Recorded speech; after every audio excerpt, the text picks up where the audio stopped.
Hello दोस्तों, the finance face इस YouTube channel में विनोद श्रीवास्तव कंपनी से लक्ष्मी शाह आपका स्वागत करती हूँ। आज हम जानेंगे एआईएस रिपोर्ट के बारे में। एआईएस रिपोर्ट में क्या रहता है, अपने को 57 टाइप्स का अपना इनकम और एक्सपेंडिचर के बारे में जानने मिलेगा। वो क्या क्या अपने को बताता है कि अपना कौन सा इनकम कौन सा एक्सपेंडिचर है, वो मैं आपको बताती हूँ। वो 57 में से सैलरी, अपने को कहीं से भी सैलरी मिल रही है तो वो अपने को यहाँ पे उसका इन्फॉर्मेशन मिल जाता है। रेंट रिसीव, अपने को कुछ भी अपना प्रॉपर्टी का जो रेंट आता है वो भी इंफॉर्मेशन अपने को यहाँ से मिल जाता है। डिविडेंड, अपने को फॉरेन कंपनी से या इंडियन कंपनी से कहीं से भी डिविडेंड मिलता है वो हम लोग को एआईएस रिपोर्ट में शो हो जाता है। इंटरेस्ट फ्रॉम सेविंग अकाउंट, अपने पास जितने भी सेविंग अकाउंट है, छोटा से लेके बड़ा वैल्यू कुछ भी रहेगा, वो अपने को सेविंग इंटरेस्ट का वैल्यू अपने को यहाँ पे दिखने मिलता है। इंटरेस्ट फ्रॉम डिपॉजिट, डिपॉजिट मतलब फिक्स्ड डिपॉजिट। एफडी के ऊपर अपने को जो बैंक इंटरेस्ट देती है वो अपने को यहाँ पे शो होता है। Interest from other, interest from other मतलब बैंक का छोड़ के हम लोग ने कहीं और जगह पे इन्वेस्टमेंट किया है या कोई और जगह पे डिपॉजिट दिया है, वहां से अपने को जो इंटरेस्ट आता है उसको बोलते हैं interest from other. Interest from income tax refund, अपना कुछ भी रिफंड बनता है इनकम टैक्स से, उसके ऊपर अपने को जो इंटरेस्ट मिलता है वो भी वैल्यू यहाँ पे अपने को शो होती है।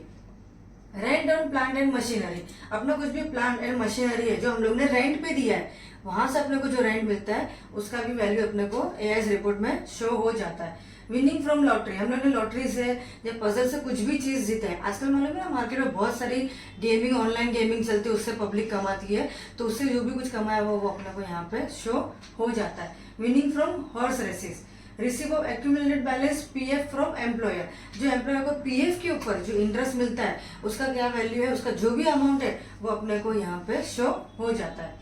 इंटरेस्ट फ्रॉम इंफ्रास्ट्रक्चर डेट, वो भी अपने को वैल्यू यहाँ पे देखने मिलती है। Interest from specified company by non resident, ये एआईएस रिपोर्ट में कैसा रहता है ना, हम लोग को रेसिडेंट प्लस नॉन रेसिडेंट जो भी हम लोग ट्रांजेक्शन करते हैं वो यहाँ पे शो हो जाता है। Interest on bonds and government security, अपने कुछ भी बॉन्ड्स है या गवर्नमेंट सिक्योरिटी हमने कुछ भी वैल्यू रखा है उसके ऊपर जो भी इंटरेस्ट मिला वो यहाँ पे अपने को मिल जाता है। Income in respect of units of non residents, income and long term capital gain from unit by the of, अपने कुछ भी गेन मिला है अपने को, कैपिटल गेन कुछ भी हुआ है तो उसके बारे में भी हम लोग को यहाँ पे जानने मिलता है। Income and long term capital gain from foreign currency, हम लोग ने जो फॉरेन में भी कुछ भी गेन कमाया यानी कि इंडिया के बाहर कुछ भी गेन कमाया उसके बारे में भी यहाँ पे इंफॉर्मेशन मिल जाती है। Income from foreign institution investor से भी अपने को यहाँ पे इनकम मिल जाती है। Income from specified fund security, insurance commission, insurance commission यानी क्या, कोई भी जो एजेंट रहते हैं इंश्योरेंस के, जैसे मेडिक्लेम के, एलआईसी के, कुछ भी जो मार्केटिंग करके अपना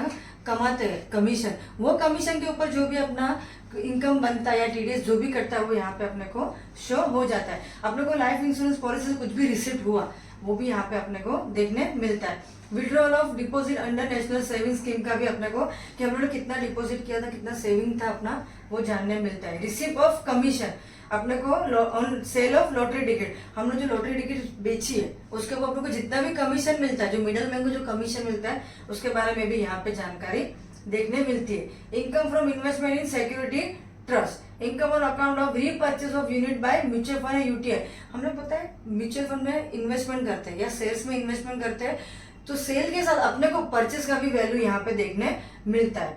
interest on dividend on the other sums payable to government, income of specified senior citizen, अभी आजकल सीनियर सिटीजन को बजट में ऐसा बोला गया था कि आपको रिटर्न नहीं फाइल करना है, लेकिन नहीं, अभी उनका एनुअल रिटर्न में यानी एआईएस रिपोर्ट में आपको कुछ भी इंफॉर्मेशन मिली तो उनको रिटर्न फाइल करना है।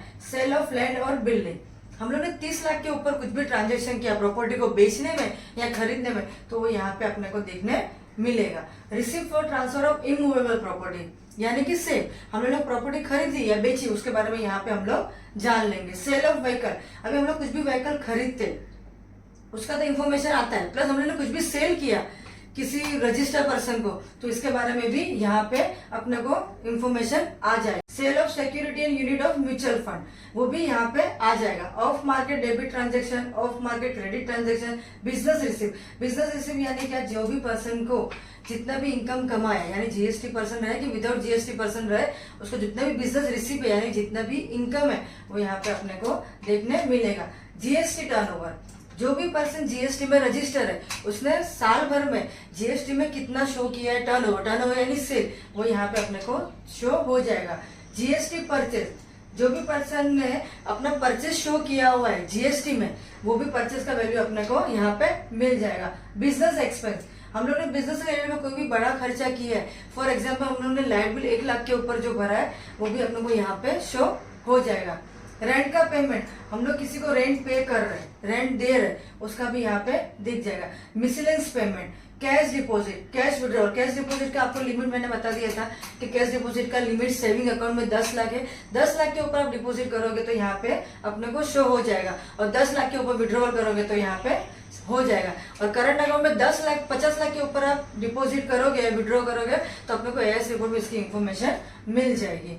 Outward foreign remittance, purchase of foreign currency, ये क्या होता है, जैसे हम लोग कहीं इंडिया के बाहर घूमने गए तो हम लोग की इंडियन करेंसी तो चलेगी नहीं, तो हम लोग को फॉरेन करेंसी खरीदनी पड़ती है, तो हम लोग को 2 लाख के ऊपर जो भी खर्चा करेंगे वो यहाँ पे फॉरेन का दिख जाएगा। Receive of foreign remittance, payment to non resident sportsman और द स्पोर्ट्स एसोसिएशन, वो भी अपने को यहाँ पे मिल जाएगा। फॉरेन ट्रैवल यानी यही कि हम लोग ने 2 लाख के ऊपर जो खर्चा करेंगे तो यहाँ पे टीसीएस कट के अपना वैल्यू का शो हो जाएगा।